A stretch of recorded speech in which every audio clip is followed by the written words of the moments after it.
मैं एक स्त्री जाति को कहना चाहता हूँ, एक पत्नी को कहना चाहता हूँ और एक जीवन साथी को कहना चाहता हूँ कि आपका जीवन जो है किसके साथ बीतना है और जो आपने निर्णय लिया है आपके जीवन का, तो उसमें कई जीवन में उतार चढ़ाव आ सकते हैं, दुख सुख आ सकता है, शांति अशांति हो सकती है और कुछ और भी संकट आ सकता है। लेकिन जो आपके दिमाग का जो निर्णय है ना, वो मजबूत होना चाहिए, क्योंकि आपका जीवन आपके पति के साथ ही बीतना है। समाज में ऐसी घटनाएं जो उत्पन्न हो रही है कि उनके भगवान का बनाया हुआ रिश्ता, उसके फिर बाद में माता पिता भी बनाते हैं, उस रिश्ते को एकदम मतलब आनंद के साथ, प्रेम के साथ उस रिश्ते को बनाया जाता है और एक खुशियाँ होती है, अच्छा खर्चा करते हैं शादियों में, ब्याहों में, दोनों पक्ष, और उस जीवन को एक आगे की जो सीढ़ी शुरू करते हैं और मतलब बहुत ही खुशियाँ होती है। और जब शादी होती है तो दोनों पक्षों में बहुत खुशी होती है। उसके उपरांत बाद में धीरे धीरे उसके अंदर ऐसे उतार चढ़ाव आते हैं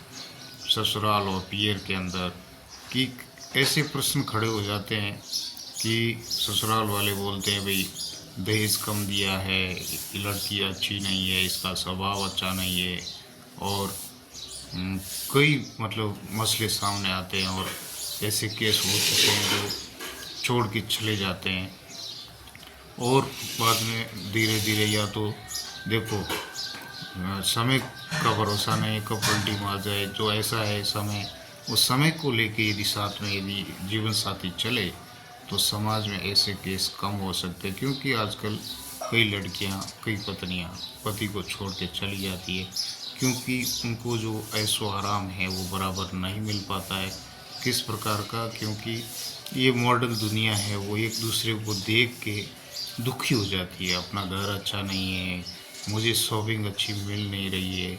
और वो लड़ाई झगड़ा, क्योंकि पति की जो कमाई है उसके उपरांत यदि वो स्त्री या वो पत्नी चले तो उसका जीवन दो रथ के पहियों के हिसाब से जीवन भर चलता रहेगा।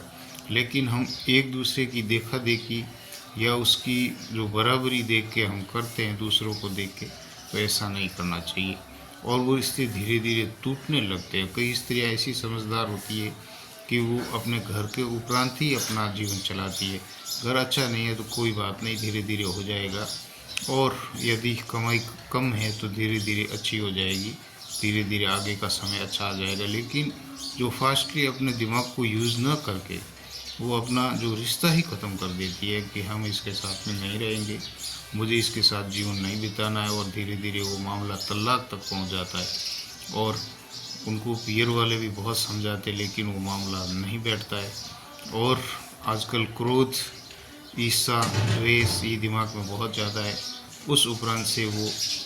अपना निर्णय धीरे धीरे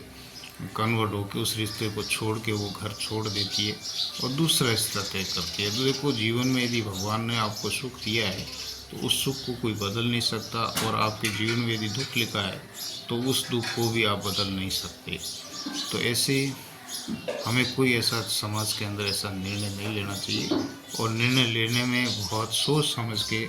हर विचारों को मतलब उसका अनुसंधान या उसका रिसर्च करके उसके बाद में कोई भी निर्णय यदि हम लें तो अब वो निर्णय अच्छा साबित होता है। मेरी बात यदि आपको सत्य लगे तो चैनल को सब्सक्राइब करें, कमेंट करें, शेयर करें, और इस जो मैं शब्द बोल रहा हूँ और इस शब्दों को भी जीवन में उतारें। मेरा कहना यही है। जय हिंद, जय भारत, जय श्री राम, जय श्री कृष्णा।